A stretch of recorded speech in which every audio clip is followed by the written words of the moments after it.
A beautiful wife. I cannot remember how. Whenever I met Elijah, it was a long time ago and my memory is not good. But I think I met her first in a large old city near the Rhine in Germany. She told me that she came from an Asian family, but I never know the family name of the woman who was my friend, my partner, my studies, and finally my wife. Why did I never discover family name? Perhaps because she did not want me to find out. But I cannot remember. I remember one thing very well. Ledger was tall and slim. Later at the end, she became very thin. How can I describe her quiet, aristocratic movement or the stern softness of footsteps? If she came into my office, I only know she was there when I heard her voice or when she put her white hand on my shoulder.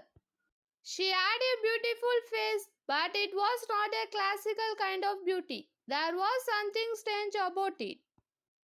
I have often tried to understand it had pure white skin or thick black hair. I look at her long, delicate nose many times. It was perfect. I look at her sweet mouth, how soft and red it was. And when she smiled, her teeth were white. Then I look into her eyes. They were much bigger than normal eyes sometimes when she was excited. They looked like a deer eyes. They were black with long black eyelashes and black eyebrows. But as I looked at them, I realized that they had strange expression. I thought about it for many years, sometimes all night. What was the expression in those eyes? I want to know many times. I thought I almost had the answer, but then it was gone.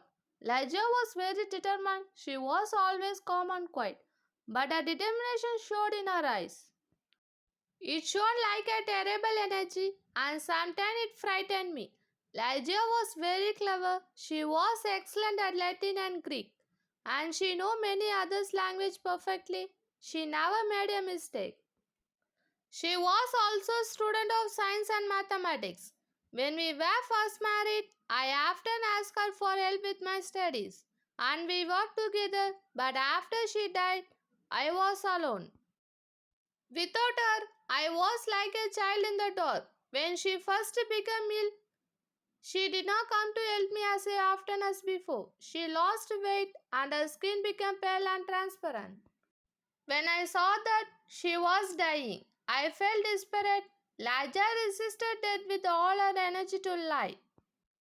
She was determined. I watched her agony as she fought for her life. I know she loved me, but I only understood how much she loved me now that she was dying.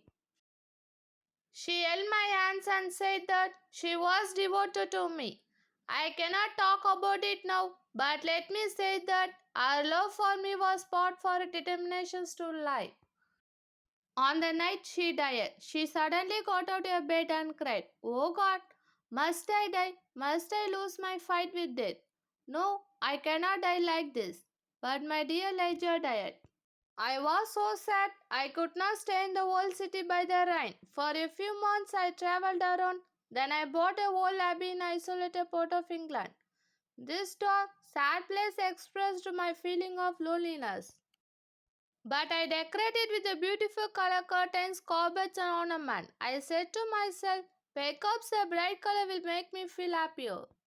Unfortunately, they did not. I began to drink too much, but I do not want to speak about the time of my life. I will only say that one day I married a lady Ravina.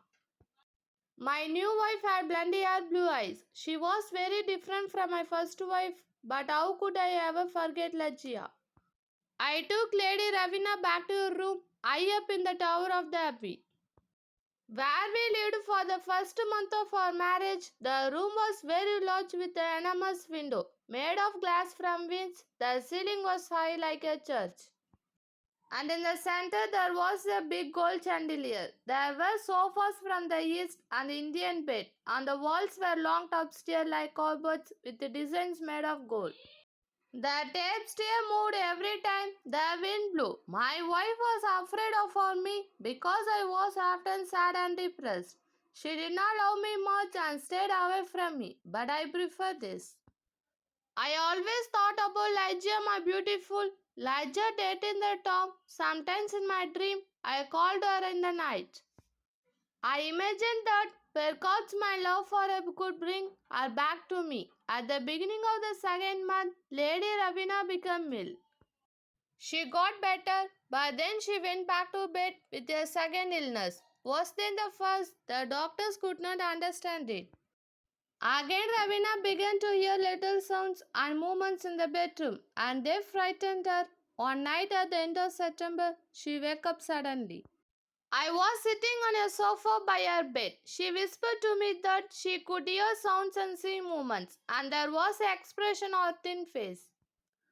But I saw and heard nothing. It's the wind. I explained, you can see the top stair moving in the wind, but her face was white with a fear, and she nearly frightened. I remember that there was some wine on the table on the side of the room. As I walked under the light of chandelier, a strange thing happened. I felt something invisible pass me, and on the carpet I saw a shadow, almost the shadow of a shadow. I decided to say nothing to Romina. I poured a glass of wine, I gave it to her.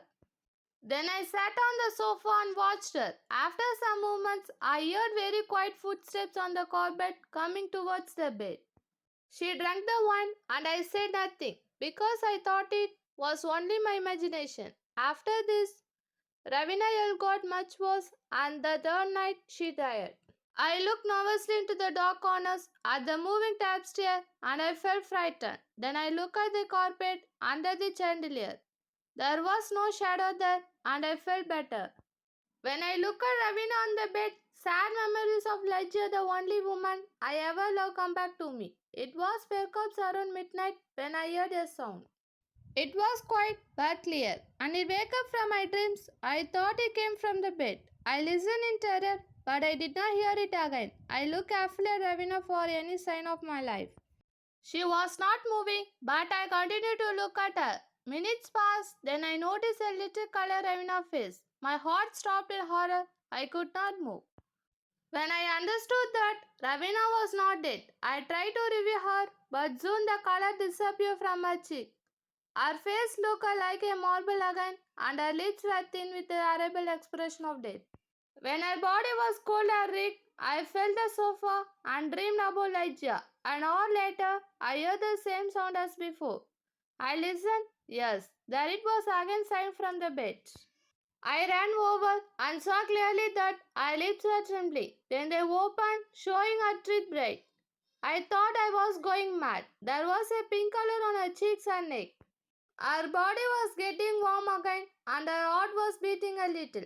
Lady Ravina was alive. I did everything I could to review her. Then suddenly her color disappeared. Her heart stopped and her body became cold and rich. I sat down. I began to think about Elijah again. Then again for the third time, there was a sound from the bed.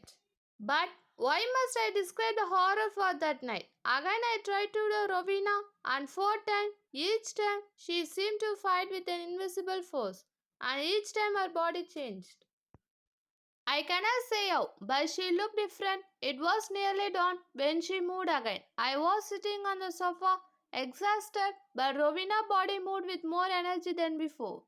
Her color returned, sign of life changed her face. Her eyes were closed, but she looked alive. Then she suddenly got out of bed and walked slowly to the center of the room, like she was walking in her sleep. I did not tremble, I did not move. I was cold and still as stone.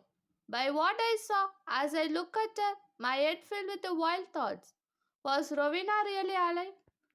Could I really see her blendy hair and blue eyes? Why was not I certain? I could not see her mouth very well, but her cheeks were like pink roses, were not they Rowena's cheeks? But was not she taller than before? I was filled with a kind of madness. I ran to her, but she moved away. Then I saw her long hair moving in the wind. It was blacker than the black of midnight, and now slowly her eyes opened. I shouted like madman. These are the black eyes of my lost love, the eyes of Lygia.